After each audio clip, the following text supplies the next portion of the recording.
My friend Andi was asking last night. She was like, how do I get a love letter in quiet confidence? I see you send out these love letters. And I told her, all you have to do, this first guy's upside down. They might all be upside down, but that's okay. These are postcards that I collect. And I send one of these out every single week to those people who comment during a live, which yes are usually at 10:05 and it's 10:58, but I was writing a lot of extra content for you today. Sometimes I get really excited and that happens. But even if you comment on the recording, you are still entered to get a love letter. So typically I send them out at the end of the weekend. So it's Friday morning, so all day Friday, all day Saturday, all day Sunday. If you leave a comment, you are automatically entered in. So I've got everywhere from like Europe to Acadia National Park to Charlotte, Salem, Scotland. I've got some really pretty ones. And I'm a really good writer. I don't know if you know that about me. I don't just whip up a letter. I really make it something special. So my friends, is anxiety getting between me and great friendships? Is this happening to you? How do you spot if it is? How do you know if it is? I'm excited for this subject because this is a really big one that we don't always talk about, but we spend a lot of time thinking about. So this is really going out to my introverts, my HSPs, my deep feelers, and really my overthinkers. We do a lot of that in today's world, and you might even say that society makes that really easy for us. So let me ask you, when is the last time that you made a new friend? And let's say the last time you made a new friend would be somebody who you could ask a favor or you would invite to go out, and it wouldn't be weird if you asked them to go grab a cup of coffee or to do a exercise class together. When was the last time that was someone new? If you can't remember, anxiety could be the tension in between you and making really great new beautiful friendships and meeting new people. So how do you make new friends? This is the first place that we're going to start, and it's the hard part. Knowing and naming your excuses. Here are some of the things that I've heard. Here are some of the things that I used to think and say to myself. I'm so busy, I don't have the time. My job has me so busy right now. I'm hardly even home. There's no women my age near me. Nobody my age lives here. Nobody who likes to do what I like to do lives around here. I like animals more than people. How many times have you ever said that? I know that one is one that I used to say. I used to say that one out loud. That's how I know that that one's true. And I'm gonna pop out my little comment box because Christine, good morning. That's exactly why. Because I don't see comments on my other page. Cool little trick. Okay, so yeah, the postcards are gorgeous. You're entered in to get one. I believe. I'm gonna retract that. I believe that you've got one, at least one for me. Okay, and let me just say I love animals, and it doesn't mean you don't love animals by saying that. You love animals more than people, but I often find that we say that as an excuse to not be going out and making new friends, and this is anxiety, this tension is what gets in the way. I don't need any new friends. I have Betsy or your spouse, your partner who you spend all your time with, and it's really comfortable and it's really easy. That was me too. My best friend was Matt for so long, and it's a beautiful thing. If your partner, your boyfriend, your spouse, your girlfriend is your best friend, but that doesn't mean you don't get to make new great friendships. All right, you just completed the first and hardest step, which is being honest with yourself. Now we're going to do the fun part. How do we make new friendships with people we actually want to hang out with? Because new friendships doesn't mean just bringing any kind of energy into your world and people that you wouldn't actually enjoy or get to be yourself with. So this is the fun part. And I will just leave you with catching those excuses that we just talked about, and there absolutely are more. They will keep coming up, so that really is important to get into the practice of catching those moments, whether we're saying it, and being able to laugh and give ourselves a squeeze when we do, because this is one of the top sought after desires, hidden desires, by the way, of 2025, because of the contactless world that we are living in and that is growing around us. Think about this for a moment. If you go to the gym or you see people exercising outside, they're going for a run, in any kind of public setting where people come together, people you wouldn't normally see or hang out with. They're wearing headphones or AirPods. It's weird if they're not. It's like, oh my gosh, they don't even have music in. It's like, that's so rare. What an easy exchange that used to happen in the gym. Hey, are you done using that machine? To the point where we actually get anxious, asking people questions, looking for the right time to interrupt them. And then we're overthinking, and then the time has passed and we feel awkward and it doesn't happen. And now we're up here and we're not even in our body anymore. We're not even exercising anymore. We probably want to leave the gym at that point. We're like, oh, yeah, no longer comfortable being at the gym. What just happened? That was a huge energy exchange, and most of it happened up here. Shopping online. I remember every single year, a really big tradition that we would do, we still try to keep up with my cousins, is Black Friday. And I remember the stats coming through of how much of Black Friday shopping has gone online, where it used to be in person. And that was really sad. And I get a lot of us in this position, like, think about who I am being here speaking to this subject right now. I'm an introvert, I'm an HSP, I'm a big deep feeler, I'm a huge empath, so crowded places aren't always a fun energy exchange for me. And yet those traditions, like going Black Friday shopping with cousins, is something that I get to and want to be a part of. So how do I still make that happen in a way that feels aligned for me, choosing where I want to be and enabling myself to be there? Now, I'm getting a little bit off topic, but you can see there's been some really big shifts that have made it harder and harder for us to easily make new friendships. And then the last one that came to mind was parking lot pickup. Like the most minimal exchange interaction you can imagine, putting down your window, saying thank you. And sometimes even that's uncomfortable.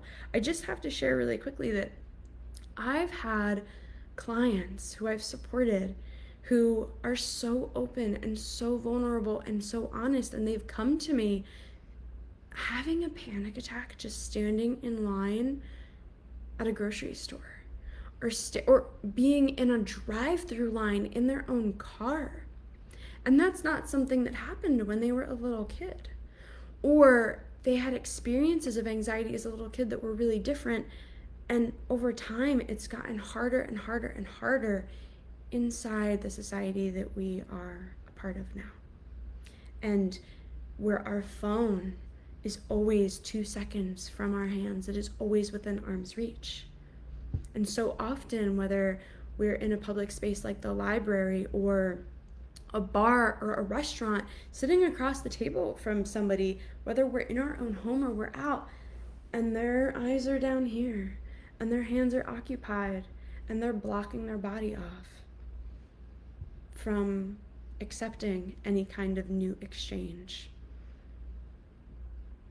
So, where can we start? And this is the fun part.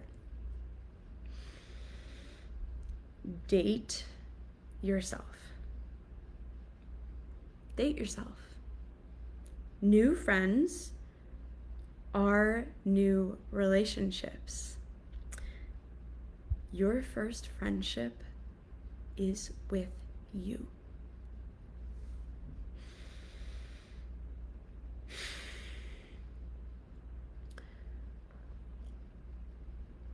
How do you treat yourself in your alone time? Are you doing puzzles? Games? If you're not someone who really likes puzzles and games, do you listen to music while you cook, while you clean? Do you take yourself for strolls outside in the neighborhood? Do you get yourself some fresh air? Do you get yourself some sun? Do you take yourself to new places? Do you just go on drives and listen to music just because you can?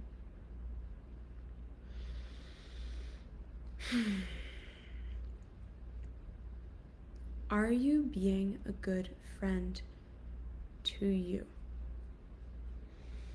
Most of us aren't. Most of us have forgotten to. I find this is so often the very first and most important starting place with clients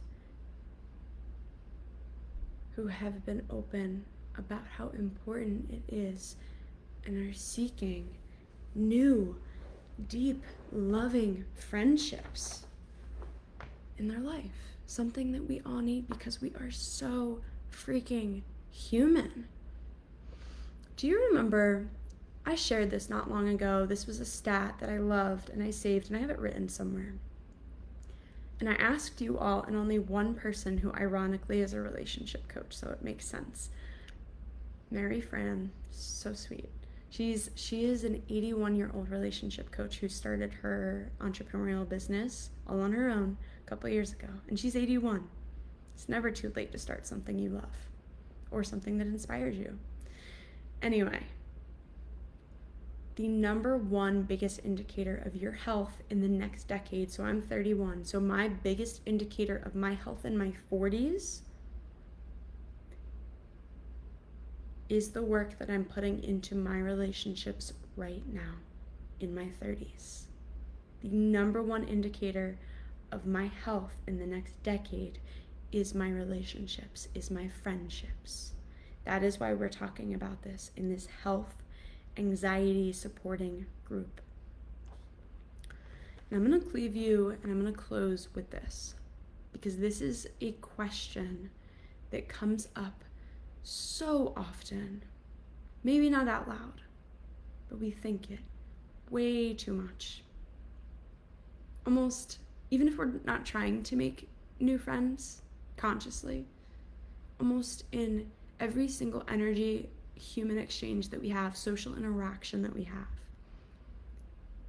if we get a disapproving gesture or someone ignores us or just doesn't respond, some kind of perceived slight in conversation or social interaction, our first thought is it me? Am I the reason? Am I unlikable? Am I unlovable? What did I do wrong? It's gotta be me. It's gotta be me. Who else would it be? I'm the common factor. I can't tell you how many friends, how many family, how many clients I've heard after some time, not right off the bat, open up and share this with me. And let me be the first, the last, the 10th, I will repeat this as many times as it needs to be heard, person to say to you, it is not you. It's not you. But maybe it's been how you've been treating you or talking to you. what we say to our friends is so important. You would not say to yourself even a fraction. You would not say to a friend a fraction of what you say to yourself. You would not even a fraction. And yet, what we say to ourselves carries more clout. We hold on to it deeper than anything else in the world. What we say to ourselves is so important, and it's so easy to miss. This is a skill that I teach. This is a skill that you've maybe heard about, you've been working on, and you don't have down patches yet. There are so many tactics to grow and grow this skill, and it is so vital to recognize it as something that is so important to having these really deep, meaningful connections with the people in our lives. So, I'm leaving you with this. How are you going to start being the best friend that you have always needed right now, today? What is today? Friday. It's Friday, July 18th. It is 11:15 a.m. where I am, East Coast time. Wherever you are in the world, some of us I think are in Puerto Rico today. Christine, I think you're traveling today. I knew it was coming up soon. I could have sworn it was today, but maybe I'm wrong. Wherever you are in the world, how are you making this change? What change are you making this weekend, today, right now? I gave you some examples of cooking and cleaning while you're singing, of you are in Puerto Rico today, of doing a puzzle. I haven't done puzzles in years, but figuring out the you right now, the Morgan at 31, didn't even know if I liked puzzles because I haven't done a puzzle since I was like a little kid. I can't tell you the last time. Oh, I was a teacher. I did it with kids in school, but not for me. I thought I was doing it for them. Does Christine, who you are today right now, does she like doing puzzles? Is that something to explore? Does she like listening to music? What is her favorite music? What's her favorite band? Does she love going outside and getting sun on her skin? I promise you, this is the foundational. I am giving you like the trade secrets here in laying the first and most important foundations in getting those really rich friendships and being really choosy and finding those people that value what you value. Because a really great friendship isn't just somebody, the next person you see on the road when you're walking. I've made that mistake for years because why? Most of us in here can relate to this. I'm a recovering people pleaser. I wanted everyone to like me. I wanted everyone to be my friend and say great things about me when I wasn't in the room. We all want that. But that doesn't mean that all of those people are going to be our deepest, richest relationships. And that is not how we go about our day-to-day, trying to be liked by everyone to get these friendships. We're not being true to ourselves. We can't be. People have way too many different opinions and values and belief systems. Some people hate puzzles. Some people love them. Probably more of a minute thing, but you get what I'm saying. Good morning, Andy. I am just closing out, but I really, really think this is a really important replay to go back to if you're just coming in right now. This is like the heart and soul. If like I had to put something else in front of my title, relationships, friendships are so important. Andy and I were just talking about this last night. And you all voted on this being the most important thing across all of my Instagram.